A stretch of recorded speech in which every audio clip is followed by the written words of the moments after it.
Hey there, quilting friends, it's Carolina Moore, your favorite sewing and quilting YouTuber.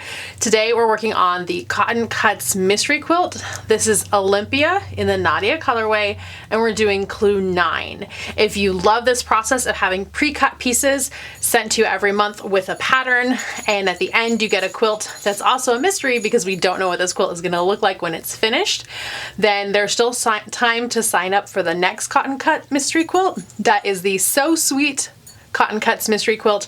I'm going to be doing the Bear Claw colorway in that, which is also our gallery fabrics.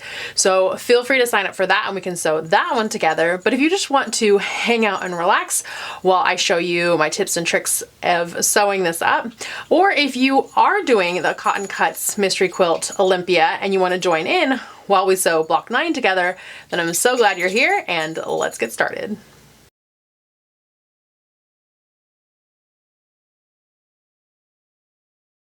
So I have all my pieces laid out and I've put my little alphabetties letter tokens on here so I know which is which fabric. I use the key that comes with the Cotton Cuts Mystery Quilt to let me know which is which fabric, because as you can see there are 5 different fabrics, 6 different fabrics that all are the same size square. And especially since I don't know what this quilt is going to look like when it's put together, I need to make sure that I'm following that key as I'm putting everything together so that when I put the whole quilt together, it makes sense and the design makes sense. Because there is a design, I just don't know what it is, which is part of the fun of doing a mystery quilt. Okay, so let me get myself set up. I'm going to start by doing an E with an A on each side, and I need to do 4. So it's going to be 4 E's and 8 A's. So let me grab 2 4 E's, and is 8 A's going to be all of them? 1, 2, 3, 4. Yep, 8 A's is going to be all of them. So I'm going to sew these into pairs of E's and A's, and then add an A on the other side of each E. Yes, I think I said that right.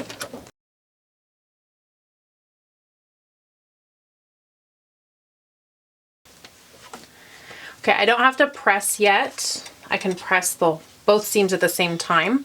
You always want to press when you're stitching over a seam, or press before you're going to stitch over a seam. This seam is out of the way, so I just don't need to press it yet. I'm going to go ahead and stitch an A to the other side of each of these E's.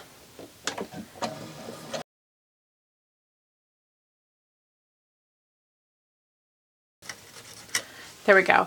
And the instructions show to press towards the A, which means we are pressing towards the lighter fabric. That's okay. Sometimes we press towards a lighter fabric because it's going to help something else in the piecing process. So while traditionally the rule is to press towards the dark, it doesn't always work that way. And when the instructions tell us to press towards the light, it's because the designer knew what they were doing and have a plan in the future, especially with a mystery quilt where I'm not entirely sure what the plan is. I've got a lot of my trust in the designer. I'm just going to follow their instructions and press towards the light in this case. So I almost have these pressed. I'm looking ahead at my instructions as I'm just stitching this one up. This is a little bit more involved than block 8 was, and that's okay.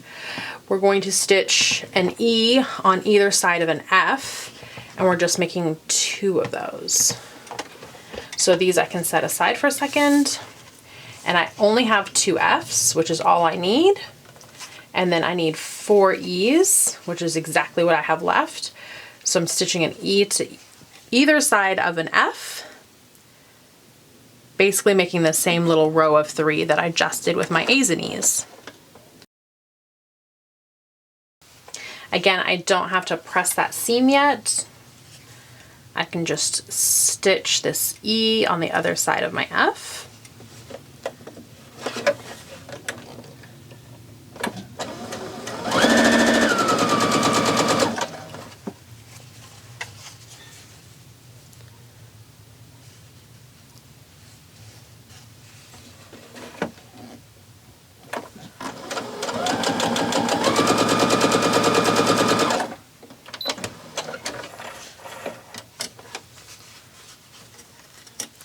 Okay, and this one I am pressing towards the F.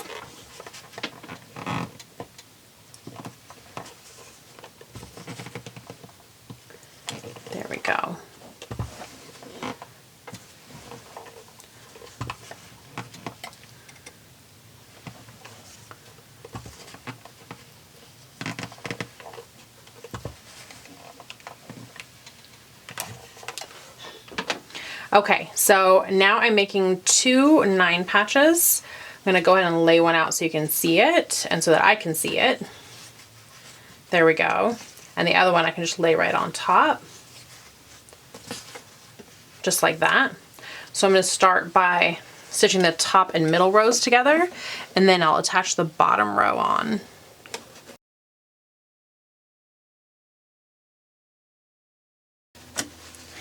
Okay, I like laying them back on the mat just so that I can see what I'm doing. I don't need to press it yet, but I want to make sure, okay, that I have all those A blocks in the corners, which I do. And then I'll be stitching the bottom row on.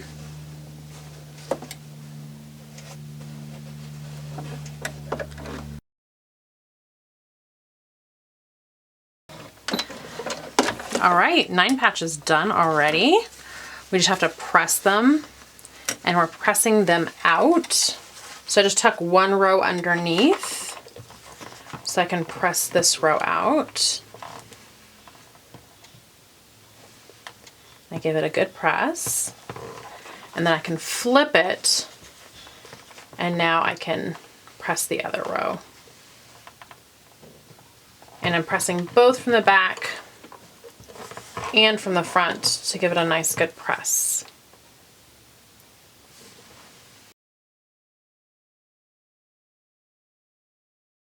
Okay, so I'm setting these aside, and I want to set them aside with these last 2 seams that I sewed horizontal like this. I'm going to set them over here, and now we're going to work on HBD, which spells happy birthday, which I just think is cute.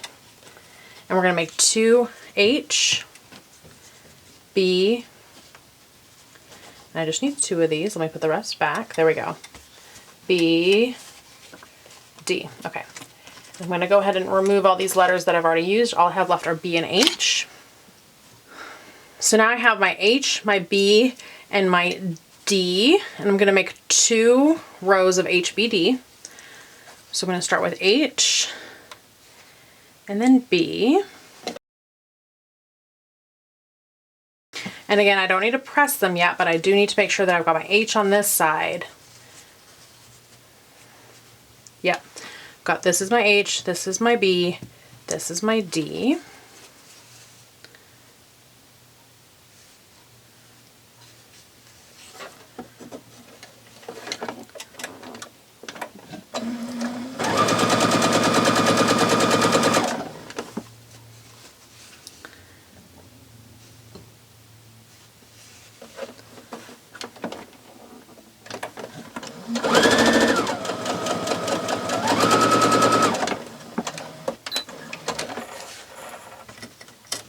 Go.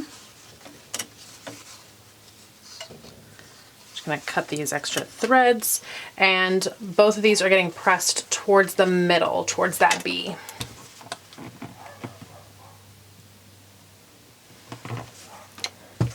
There we go.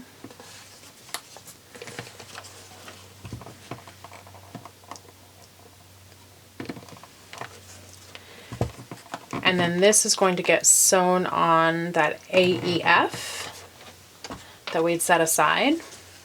So with the H up, I'm going to take this block here, and these seams are out and these seams are in, so that'll nest nicely. Just going to put those right sides together and stitch this on.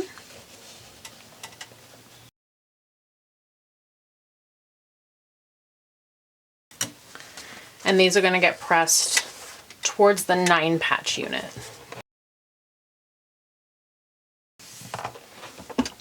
There we go. So I can set these aside again. And now I'm going to make my little triangle bits. So I have H triangles and B triangles. And you can see I've got big ones and small ones. So I'm going to start by taking my big B triangles and my big H triangles and sewing them together, and then I'm pressing towards the B, which is again the light. So let's go ahead and do that.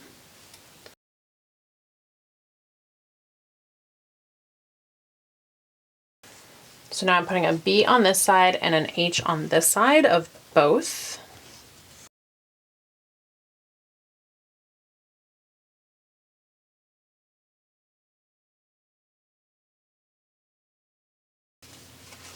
Okay, so I have my B and my H, my B and my H, and I'm pressing towards these smaller triangles.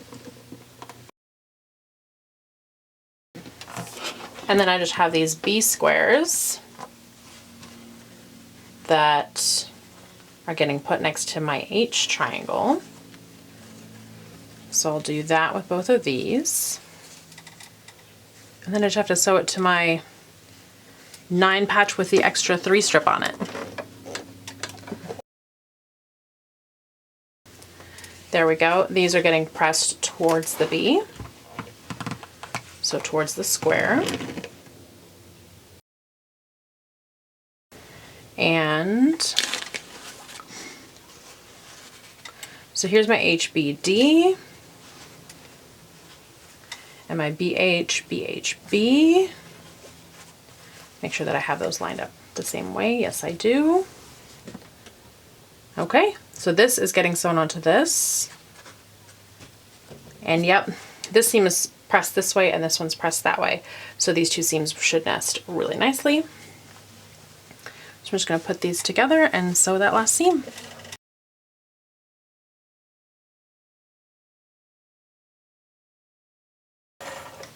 All right, these just need a press, and I'm pressing away from the little strip that I just added.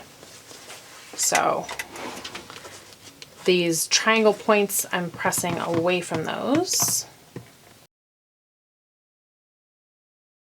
Well, friends, that's it for clue 9, which is the second to last, the penultimate of the clues in the Olympia Cotton Cuts Mystery Quilt. Next month, we'll get the final clue, and that is, I already have the fabric pack, so it's all of this, which is, I think, borders, and I don't know what, sashing maybe?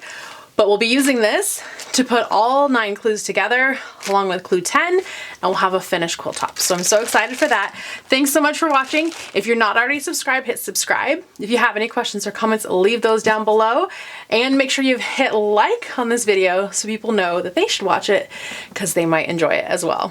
Thanks so much for watching, my friends. I will see you right here real soon. Bye for now.